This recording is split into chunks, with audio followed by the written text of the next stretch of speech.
Usually I'm very scared about veteran running backs in Dynasty when it comes to January, but honestly, it's not going to be the case this year. This rookie class doesn't look great. So if you're looking at these running backs at the very top of the NFL, I think they're pretty much safe, honestly, even if they don't have a ton of team investment. Someone like Kyron Williams, who just shown that, yeah, he can handle a 3-down workload. He can find success. I'm fine ranking him aggressively. So yeah, let's go through our top 12 Dynasty running back rankings, starting it off with a 21-year-old running back named Jamir Gibbs. Gibbs was a running back that I had as our second RB in rookie drafts this past year. I quickly moved him up to our Dynasty RB2 overall, only behind Bijan Robinson, which you can see he has now jumped way back at the end of the offseason, the beginning of the actual season, because Jamir Gibbs checked a lot of boxes. So a running back that was a top-end athlete. This is a running back that was an elite level receiver. This is a running back that was running behind one of the best offensive lines in the NFL. So you got a nice blend of, okay, he's going to have that long-term value, but at the same time, he can win you your league in the short term.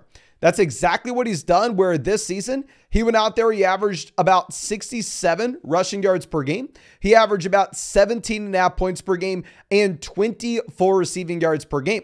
If we go through and look at all running backs in their age 21 season to do this since the year 2020, according to the RotoViz screener, you had Le'Veon Bell do this in 2013. You go back to Lev Bell, this man was a league winner year in and year out, assuming that he played football.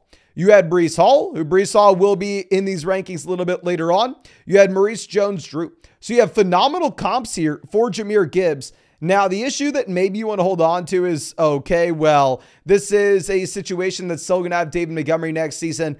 And with Montgomery, I think you're slowly but surely seeing him kind of turn into that grinder running back that is going to be taking the low-calorie touches in between the 20s. Those carries in between the 20s that aren't really going to turn into fantasy points, it looks like Montgomery is seeing more and more of those, where those receptions out of the backfield, at the same time, the usage at the goal line is going to Gibbs. So he's my running back 1 overall in Dynasty. It's painful to say it. We will have Bijan Robinson now down at 2. Hook'em Lawrence, you know I love our guy, but this was a very disappointing season. Bijan Robinson goes out. He averages 58 rushing yards per game.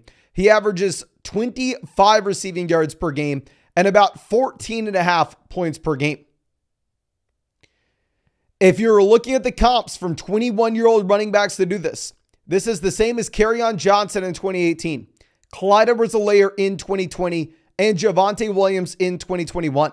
So the comps aren't friendly to Bijan Robinson. And this is a running back coming out of Texas that had phenomenal comps across the board. So you're kind of stuck between a rock and a hard place now, where you have the elite level collegiate profile. Now a disappointing rookie season. The investment into him being one of the highest investments that any team's made into a running back over the past 3 seasons. So we can safely say, yeah, that Bijan Robinson is still a running back that in my mind has a high ceiling. This is still a running back that has a guaranteed workload. So this is still a running back that I'm willing to bet on. If you go over to flockfantasy.com, I currently have him ranked as a round 2 startup pick. And if you can get him currently with your 103 rookie pick, sign me up. I'd way rather have Bijan Robinson. But just to see what Gibbs did year 1, I think we have to take Gibbs. Now going over to Christian McCaffrey at 3, CMC is going to be a very difficult guy to rank, in that this is a running back that obviously is going to be going at the very top of redraft leagues this next season. He has shown 0 signs of slowing down. He was a true league winner this year, but he was drafted in 2017.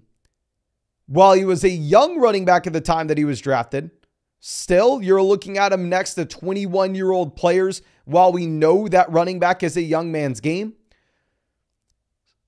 With McCaffrey as well, he's always going to be one of those guys that's very difficult to trade, right? So if you're in a startup draft and you take CMC, you need to understand that you're going to be pigeonholed with this player type, because the only person that's going to be willing to trade for a running back like Christian McCaffrey will be a contending team in your dynasty league that has the assets where they can afford the player.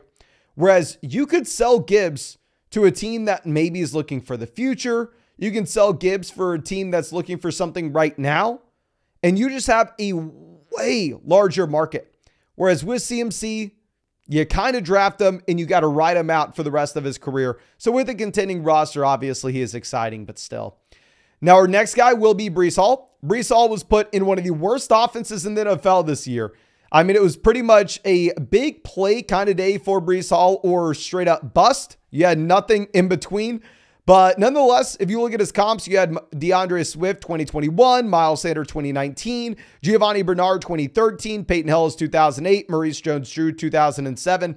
So some of these running backs, you can make an argument, yeah, they were very talented, but a lot of times they were stuck in a very bad situation and they really weren't able to provide you with the efficiency that you were looking for. Bree Hall got involved as a receiver, which you really like to see. I don't know. It just comes down to, what do you think about this Jet situation going forward? I'm making the ranking under the assumption that Aaron Rodgers is going to be the starting quarterback. Rodgers will be average, which will be much better than what they had this past season. But I don't necessarily want to assume that Aaron Rodgers is going to come in and be an elite level quarterback at 40 years old, essentially coming off a torn Achilles. I think that'd be a very bold assumption to make.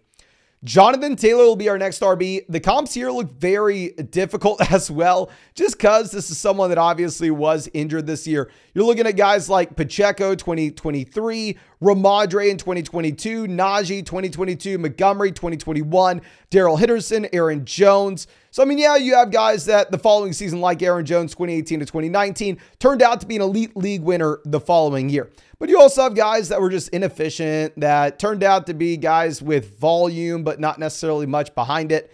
I'm willing to make the bet that Jonathan Taylor can be efficient. I just think that this was an injury-riddled season, so I'm not going to be taking too much away from it.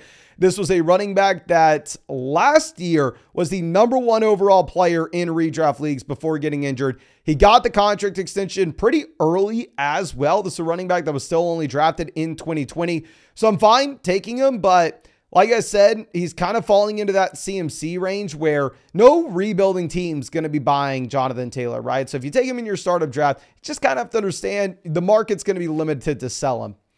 Now, our next guy will be Devon Anan. With Anan, it is so hard to know what we have going forward because the knock with him wasn't the efficiency in college. It wasn't his elite athleticism. That's what he had going for him, right? That's what carried him into the NFL, and that's what people got excited about. The knock with Devon Anan is you looked at a running back that was probably too small to handle a true bell cow workload. And if he ever got that workload, he'd probably get injured because we've never seen a running back at his size handle it. And what happened? Devon Anan was the most efficient running back in the NFL this season. Not even remotely close. One of the most efficient running backs we've ever seen in the NFL. But Devon Anan got injured, and we have never seen him have that full workload. So obviously, I do not want to take anything away from him. He was phenomenal. If you drafted him in best ball, you printed money. If you took him the second round of your Dynasty rookie draft, you printed money.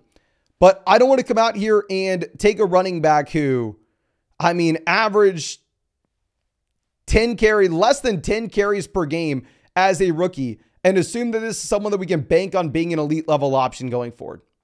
I would really like to see the volume. And once we see Anan handle some serious volume, then at that point, I think that we can move him up these rankings. But until then, it will be very difficult.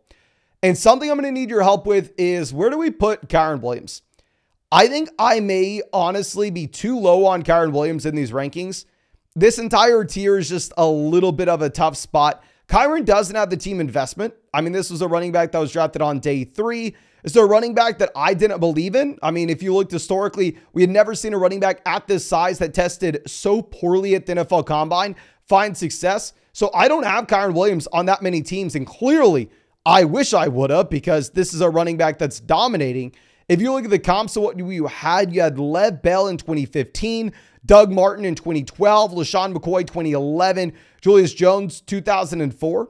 So the comps are phenomenal with Kyren Williams here. Typically, what I'll say is when a running back goes out there and has an insane amount of success as a day 3 player, I'm probably going to look to sell that guy, aka Dameon Pierce, aka James Robinson, aka Philip Lindsay. The list is long. I mean, find guys that hit as day 3 options and had a phenomenal NFL career over the past 5 years. At the running back position, you have Aaron Jones, and that's about it. But I don't know. If you look at the rookie class this season, the rookie class isn't great. So you kind of want to come out and assume that Kyren has his job going into next season, and he's been so damn good with it this year. Now, our next guy will be Travis Etienne. We had Etienne ranked as a top 5 running back in Dynasty coming into this season. I know that he was just drafted in 2021, but he stayed all 4 years at Clemson. So Etienne's like the same age as what you have with Jonathan Taylor. I think Etienne may actually be a little bit older. If you look at the comps, you have Rachaad White, 2023, Brian Robinson, 2023, Ramondre, 2022, Montgomery, 21, Connor, 19, Lamar Miller, 15, Matt Forte, 2009. I mean, really, what you're excited about is the receiving usage. Travis Etienne averaged almost 29 receiving yards per game this season, which was phenomenal. Started off extremely strong, faded down the stretch.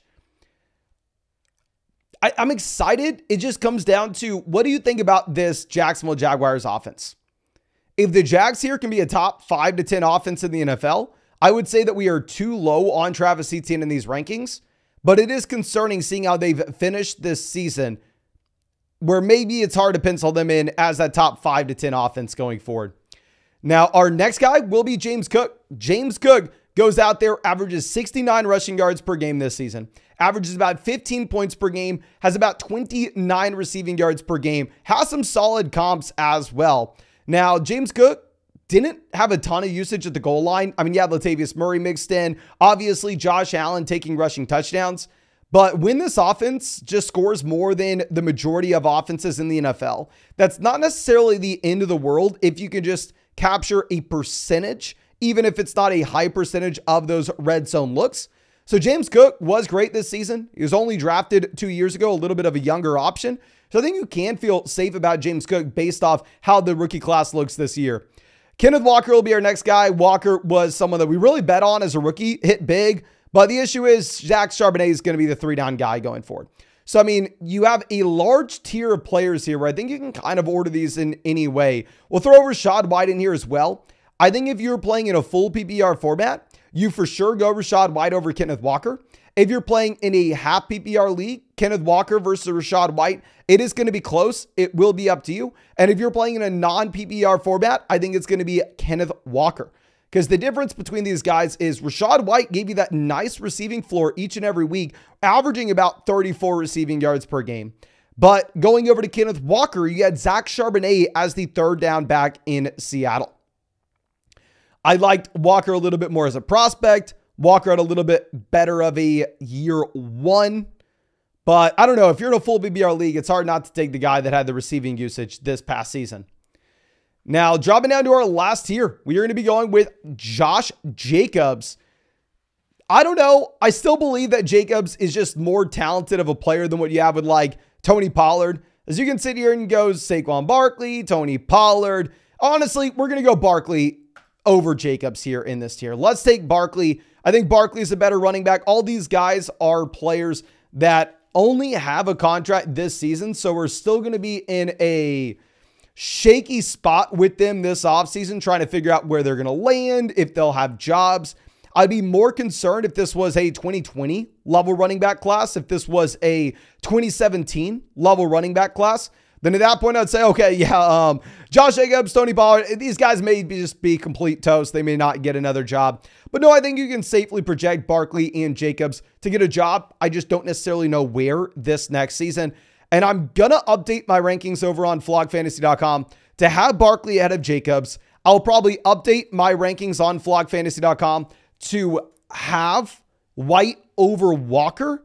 If you look at the community rankings at this point, I mean, you are looking at Rachaad White considerably ahead of Kenneth Walker. So I probably should listen to y'all with those community rankings and how we value those players.